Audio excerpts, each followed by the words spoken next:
Today we're going to start a quick two-part series on balance training in the real world. One of the things I love to talk a lot about is balance training. Now, when it comes to balance, there are tons of ways to improve balance. One of the things that you have to think about is your eyes, you have to think about the inner ear. There's a lot of different things that can manifest with balance problems, but one of the things that we do know is that better balance equals better movement for most people. And so I'm going to go through with you over the next 2 weeks some simple ideas about how to add balance training into your regimen without maybe even knowing what's going on with your eyes or inner ear. These are just some well-researched methods that we've looked at that can help improve your balance, like I said, in the real world. Now, what we're going to do, first of all, is we're going to work on the earth.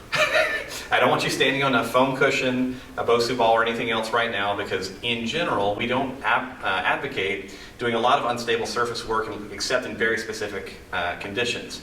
Most of us operate on gym floors and grass and corporate office floors, none of which are moving underneath us. So in order to train our brain appropriately to maintain good balance, we want to make sure that we're actually training on that surface. The second thing I would recommend, I'm not doing it in this video because it's not part of my uniform, but what I would recommend is to take your shoes and socks off. Because one of the things that we also have learned is that when people do balance work with shoes on, they often are getting either good or perhaps bad input from the shoe itself. Which can alter your overall balance ability. Now, obviously, if you spend all day in your shoes, from a basic physiologic perspective, that means you should also periodically train balance in shoes as well, because that's how you live. So it's also okay to start these in your shoes, but at some point, work barefoot. It will cause the musculature, and particularly the neural innervations of the feet to upregulate, which is what we're looking for. Now, when it comes to balance training, we're going to start off and look at two different versions. Today's version, we're going to be keeping the head still while the body is simply being challenged. When I have people begin balance training, one of the things I focus on is what we call a safe but challenging stance. So if you have very compromised balance, you're probably going to start off your balance training keeping your feet really, really wide and knees slightly bent, as if you were in a little bit of an athletic stance or afraid of falling.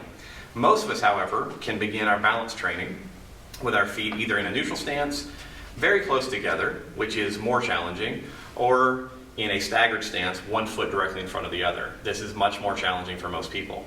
Now, in general, what I have people do is go through 15-second holds. So you go here, your feet are together, you stand here for 15 seconds. Hopefully you are able to do that without excessive swaying. If that's a problem for you, you can back off into this more neutral stance, and then we'll add some eyes closed variations in a moment to make it more challenging. But let's say that we are beginning, most of us, either here or in the staggered stance. Begin by holding this position for 15 seconds and just pay attention to what happens in your body, whether or not your feet are moving a lot, whether you're wobbling a lot, and then you want to switch positions. All right. Now, if the staggered stance is super easy for you with your eyes open, then you can go to a single leg stance. All right. So our basic stances for balance training are wide if you are compromised, neutral if you're new to balance, feet together, staggered, or one leg. All right, and basically, like I said, what I want you to do is find a position that is most challenging for you with your eyes open. And the beginnings of balance training is just holding these positions for 30 seconds. All right, so let's say I'm going to work on a single leg balance on my right foot for 30 seconds. The next variation with these is to do it both knee locked in full extension and knee bent. So notice that bent knee versus locked knee may feel quite different.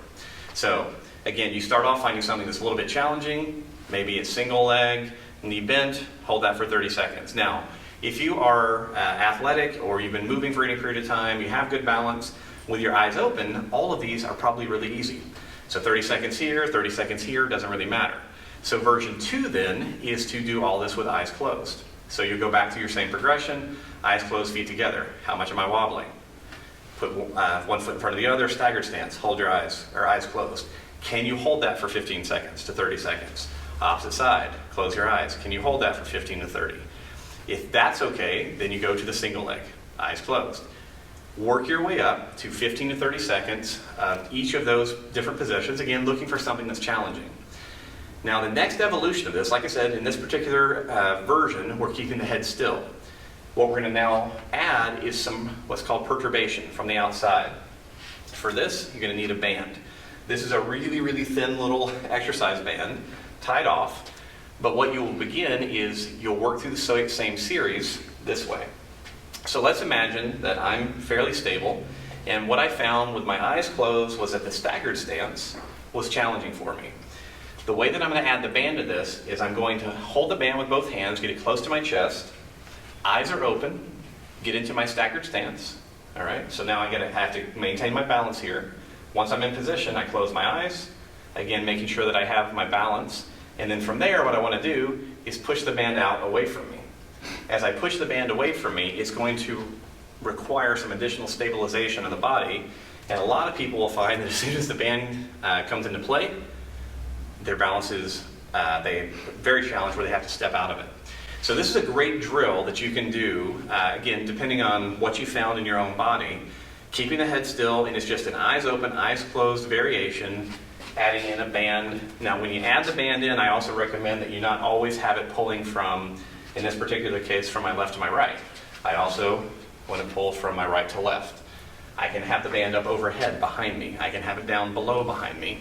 And what you'll find is that each of those variations challenges your balance in a different way. In order to improve balance, what we've seen in research is that you need to spend somewhere between maybe 7 and 10 minutes, 3 times a week, working through these different variations. If you can do that, it will have big benefits for you, not only in safety as you move through the world, but usually we see great improvements as well in generalized athleticism. So this is part 1. In our next episode, I'm going to go through how do we now challenge the balance system when our head is in motion, which is where a lot of people find they need some work. So stay tuned. We'll talk with you about that next week. Otherwise, enjoy these progressions. Let us know if you have any questions. Let's start over, sorry. Other visual resolution, how clearly you can see things that are close, things that are far away. And finally, start over. Yeah. No, this is decent. You're good. I just wait for the moment. All right. All right.